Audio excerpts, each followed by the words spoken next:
dari pihak sana yang akhirnya yang tertangkap. Ini gimana kan ini? Menanggapinya kan? Ya kalau Niki kan seperti yang kalian tahu, Niki kan artis besar. Jadi kalau ada urusan menyangkut nama Nikita Mirzani pasti diberitakan di TV nasional. Kalau nggak ada ya berarti itu bikinan mereka.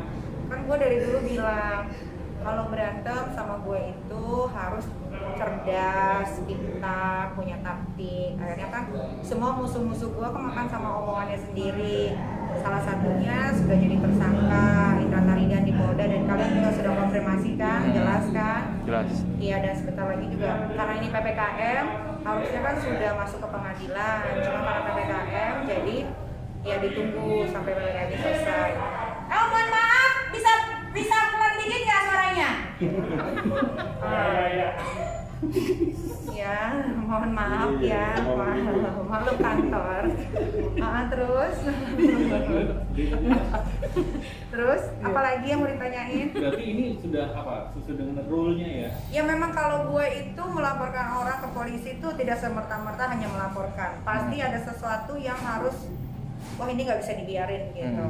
Makanya kan gue bilang kalau mau berantem sama gue ya berantem sama guanya aja, jangan bawa anak, orang tua yang sudah meninggal, bahkan makam orang tua gue juga dibawa-bawa kadang-kadang gitu. Udahlah kita sesuai jalur aja, lu serang gue aja gitu. Tapi ketika dia sudah menyerang bagian lain yaitu bagian sensitif gue, yaitu keluarga gue dan anak gue, itu pasti akan gue cari sampai ke lubang semut bagaimanapun caranya. Pasti dapat aja satu kesalahannya selesai gitu. Ada komunikasi nggak ke Niki dari pihak sana ke Kak Niki untuk mungkin minta maaf? Gak ada sama sekali. Oh, waktu dikonfrontir memang si Indra Tarigan mengakui bahwa dia bersalah. Tapi kan secara manusia kalau maafin, of course gue sudah maafin. Tapi kalau untuk ke jalur hukum ya harus terus berjalan karena kan ini masalahnya dia bawa anak gue ya kan, si Loli yang nggak tahu apa-apa. Lalu sendiri gimana nanggepinnya? Maksudnya apa dia udah tahu juga kalau si pihak yang ngata-ngatainnya jadi tersangka gitu? Terus sebetulnya udah tahu kayaknya, tapi nggak ngerti juga kenapa jadi gue yang dinaikin jadi tersangka. Dan alhamdulillahnya kan pihak dari Polres Jakarta Selatan sudah konfirmasi bahwa Nikita bukan tersangka gitu. Kan Niki dari kasus ini ada kasus berikutnya lagi bahwa kan Niki kemarin menyebut ribut dengan salah satu artis lah kalau dibilang gitu sampai artis lah, lu kayaknya enggak ini banget, dia artis ya gitu maksudnya. Ini kadang-kadang suka wartawannya netizen yang nanyanya suka keterlaluan. Iya, bahkan Kak Niki menyebut bahwa dia adalah pengguna narkoba. Ini gimana Kak Niki? Memang pernyataan tersebut nanti gimana? Gini. Kalau gue sudah melontarkan sesuatu, berarti itu sesuai fakta. Tidak gue buat-buat, tidak gue kurang-kurangi. Mungkin netizen atau penonton penikmat TV tidak tahu tentang kehidupan kita sehari-hari atau tidak mengenal artis yang mereka idolakan. Tapi kan kalau buat teman-teman gue ya lingkungannya yang artis siapa aja sih Bo sekarang, ketahuan lah apa yang dia lakukan segala macam gitu. Jadi kalau gue sudah mengeluarkan salah satu artis misalkan si A, si B, si C pakai narkoba ya mau dia pakai. Ini ada di IG baru nih Kak, pernyataan seorang Kiki Reporter. Waduh, saya nggak kenal dia. Ini kan pertanyaan begitu frontal. Selama gini ya, selama mereka tidak menyebutkan nama Nikita Mirzani, itu bisa buat siapa saja. Bukan untuk saya, bukan untuk siapapun. Itu mungkin kehalusinasian dia sedang mencurahkan apa yang ada di otak kusuknya dia gitu. Tapi kalau pokoknya selama orang berantem sama saya tidak menyebutkan nama lengkap Nikita Mirzani, saya tidak mau gubris karena akan membuang waktu. Karena kan saya pekerjaannya banyak, saya punya bisnis, saya punya anak, saya punya karyawan yang harus saya urus. Jadi kalau untuk urusan-urusan sepele seperti itu yang sampah menurut saya, jadi saya tidak akan tanggapi. Mau dia jungkir balik kayak, mau dia ngomong A, B, C, D, E, F, G, H, I, Z, K sampai Z, tidak akan saya tanggapi. Dan kalian kan semua cukup pintar. Kemarin aja yang bilang tersangka kan siapa? Ternyata tidak. Masa masih mau lagi dibodohi dengan orang-orang seperti itu? Ya mungkin kan yang kasus yang dulu kan Kak Niki ributnya dengan si wah, Kiki saya nggak kenal. Terus Saya kenalnya sama artis top aja yang sekelas Nikita Mirzani. Kalau yang di bawah itu saya nggak tahu. Mungkin dia kan tidak berani menyebutkan nama, ya kan? Kalau menyebutkan nama mungkin impact-nya juga akan besar. Nah, jadi melalui sindiran-sindiran yang saya tidak merasa tersindir karena itu bukan saya. Jadi Kak Niki nggak merasa sendiri dengan adanya postingan seperti ini. Enggak merasa tersindir karena saya cantik, rupawan, Paripurna. kaya, paripurna, jam Ulala. mahal, semuanya.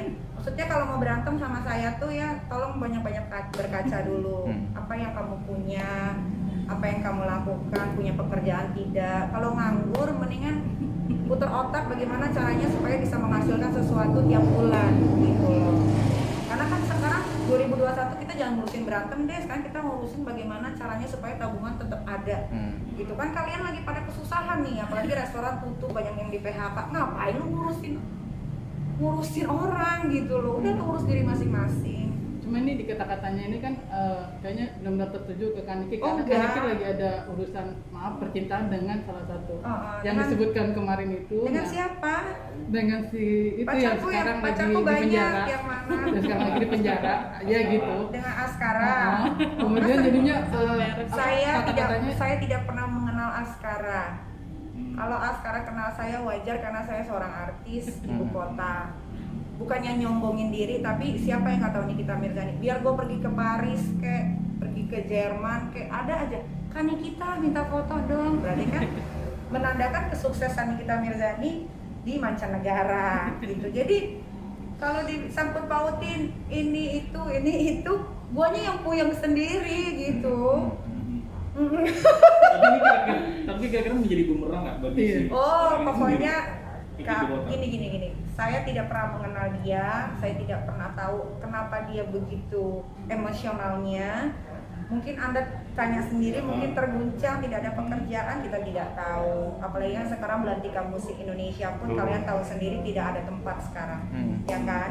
Ya mungkin agak-agak sedikit konslet, ya wajar. Karena banyak sekali setelah pandemi ini orang-orang yang tadinya bener jadi konslet banyak banget karena penghasilan tidak ada, bener kan? Bener. Sekarang kalau nggak ada duit pusing nggak? Pusing. Ya mungkin pusingnya dilampiaskan dengan cara seperti Ini itu. ntar lari ke narkoba. Iya, nanti narkoba, nanti ditangkap polisi, nanti disuruh preskon minta maaf, kan malu. Kan kalau Kaniki Kenapa kamu ketawa? Nggak apa-apa. Oh, ya. Karena sering Untung libur dari. pakai masker loh, jadi mukaku tak terlihat. ya kan kalau Kaniki saya bilang Kaniki nggak kenal dengan dia, tapi kenapa dia kayaknya begitu tahu kehidupan Kaniki nih? Mungkin dia salah satu fans yang seneng banget sama saya, tapi dia tidak berani mengungkapkan. Maklum lah, namanya aku terlalu sukses ya, punya bisnis sukses, terus punya pekerjaan juga sukses, mau diterpa banyak masalah ke apapun itu, Nikita Mirzani tetap Nikita Mirzani, berdiri sampai sekarang untuk menghibur kalian masyarakat Indonesia. No matter what, kalian mau benci mau apa, gue masih ada di TV loh. Gitu. Apa mungkin ada rasa hati juga? Saya tidak tahu, kalau yang cinta sama saya itu terlalu banyak. Mungkin karena saya sekarang sudah metamorfosa ya, berganti segala, bukan jenis kelamin ya, berganti penampilan, mungkin jadi orang makin jatuh cinta, bisa jadi. Ini kan juga komen juga yang di apa yang pembantu yang aniaya anaknya itu. Nah, Nah, ketemu anaknya sopan itu membuka gitu.